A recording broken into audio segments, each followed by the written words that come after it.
It's 89.3 o'clock. No, I think it's about, what time is it? Oh, there you go. 5:17. Heading on up to Silverado Canyon because I'm on a mission this morning to find Bedford Peak. Not what most people think is Bedford Peak, but Bedford Peak. I too have fallen into the "this is Bedford Peak" trap when it's actually just something that's right next to it. When I get up there, I'll show you. There's this peak that's real prominent, and it's got all these holes dug out at the top mysteriously. I'm not sure what those are all about. You'll see what I'm saying. But that's where people usually end that hike, and with good reason. When you get to the main divide, there's a little painting across they painted across one of the traffic barriers, Bedford Peak this way, and if you look on the USGS topo, it would appear that the peak that I'm talking about is Bedford Peak because it's written right above it. And then if you go to Google Earth and type Bedford Peak into the search bar, it will put a little marker right on top of that peak. So everybody thinks, oh, that must be Bedford Peak. I've looked for the marker up there. I can't find it anywhere. A little bit more internet searching, and I saw on this page called summitpost.org, somebody has actually taken a picture of the marker at Bedford Peak. And it's weird because on this particular peak marker, there's two lines that are really straight that intersect but are at a slight angle from one another. And it says Orange County on one side and Riverside County on the other. And I'm like, yeah, that's kind of a strange thing to put on a marker. But then if you go back to the topo map, you can see that the LA Orange County line has that same sharp little angle, and where those two lines meet is right on top of the peak next to the peak that everyone calls Bedford. So what I'm going to do is head up there. I'll show you the pockmarked peak that most people go to, and then I'll go to the hill next to it, and hopefully upon that there hill will be said marker.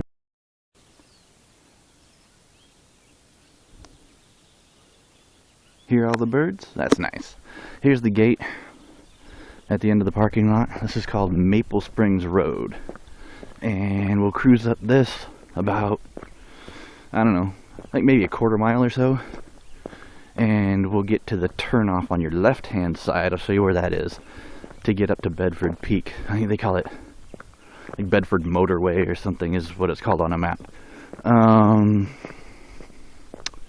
was I gonna say? I don't know. It was going to be fascinating and enlightening, but I forgot what I was going to say. I'll try to remember it.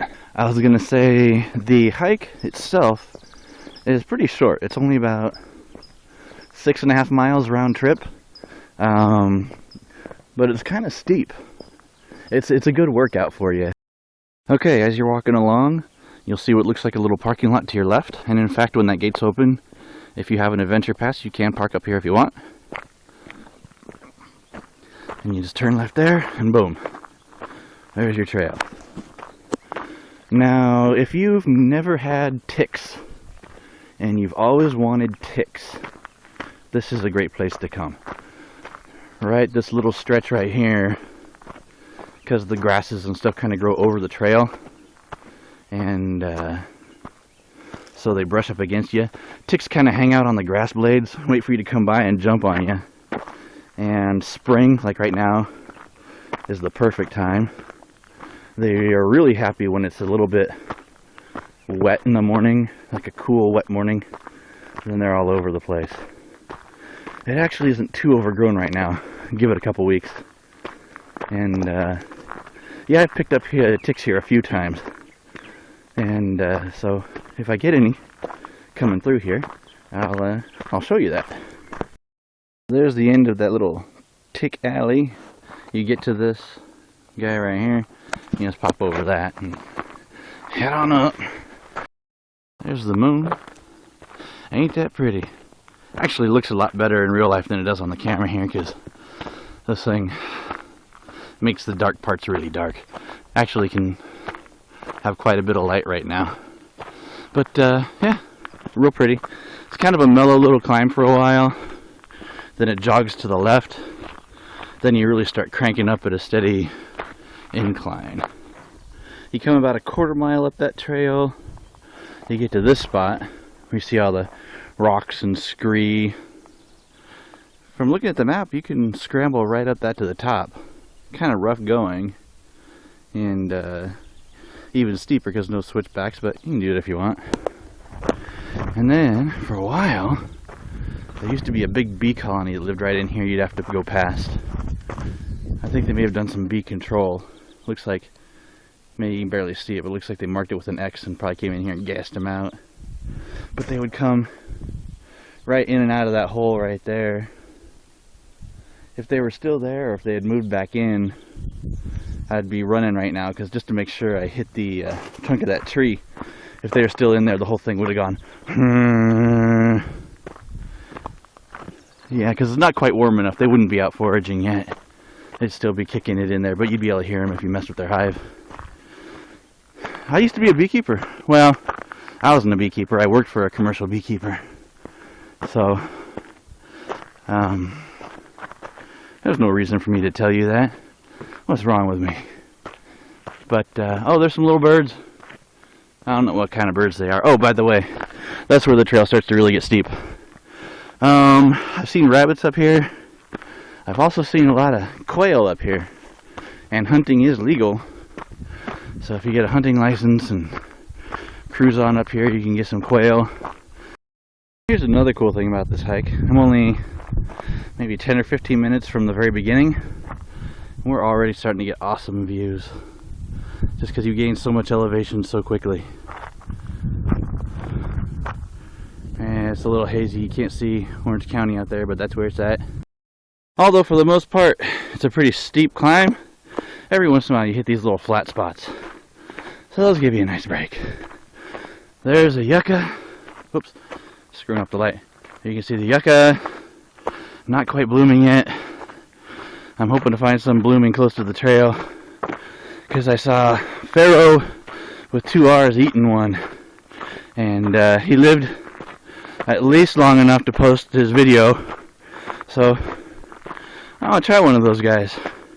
See, he ate the flower and he said it didn't taste too bad, so what the heck, I'll give it a shot.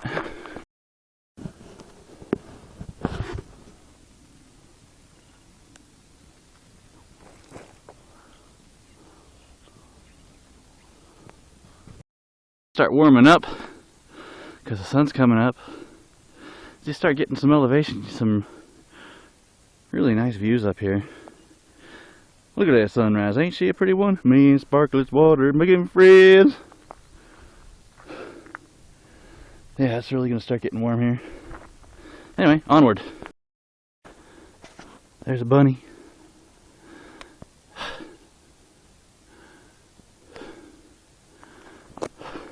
Out of my way, nature. I'm recreating here. That's right. This right here is one of the highlights of this trail. Some really cool rock formations. I can say with authority, it has something to do with geology.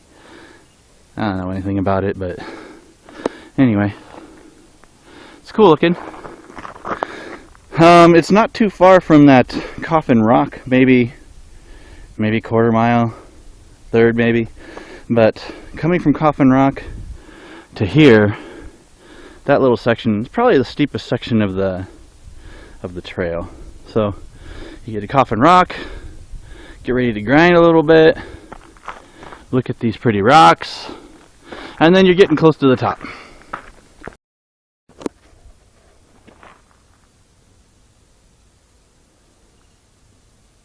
I don't know if you can see or hear that,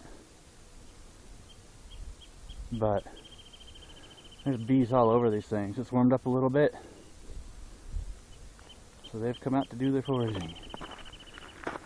See if I can catch one.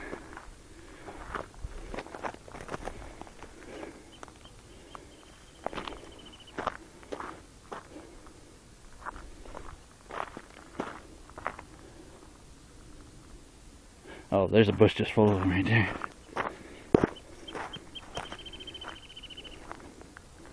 There's those little guys. Chew, little girl. Oh, she moved.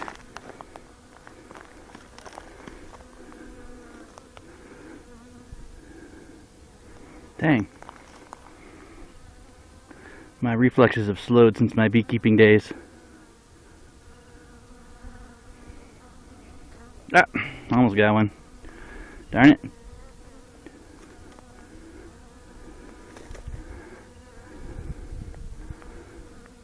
I'll probably cut all this out, because it make me look like a straight fool, yo.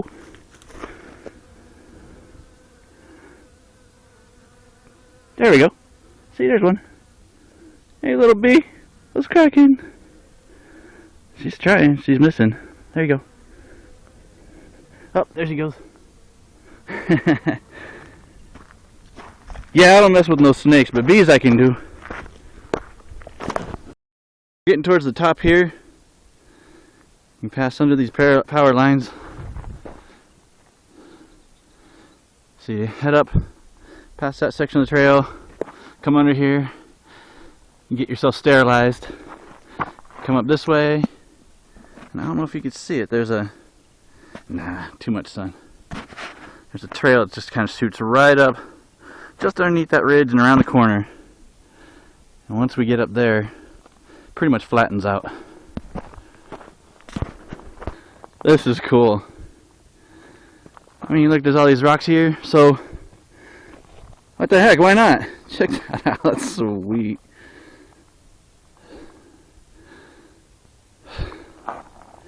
I feel like Godzilla. Ah!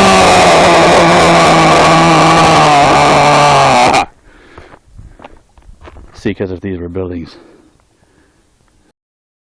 Yeah, I forgot about this part. It gets a little steep again before you hit that final ridge, so it doesn't flatten out quite as soon as I thought it did. Don't listen to my lies. Alright, there's the sterilization towers right about there, I think. Yeah, just below that little peak right there is where I outed myself as a liar. Maybe a little bit farther that direction. So you still got a little bit of climbing to do there and here. And then you get to all kind of this brownish rock, brownish reddish rock. Now it's relatively smooth sailing to the top. This is about what it is until you get to the main divide and hang a right. By the way, I saw a quail down there earlier, but this is usually where I see them. Right, just as you come around that corner. I think they live up in here. It's kind of cool. There's a lot of manzanitas up across the top here. I like those. There's a whole bunch of them right there.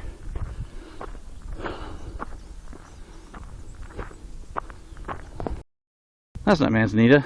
That's sumac. But I don't care. I still like manzanitas. There's some manzanitas right there.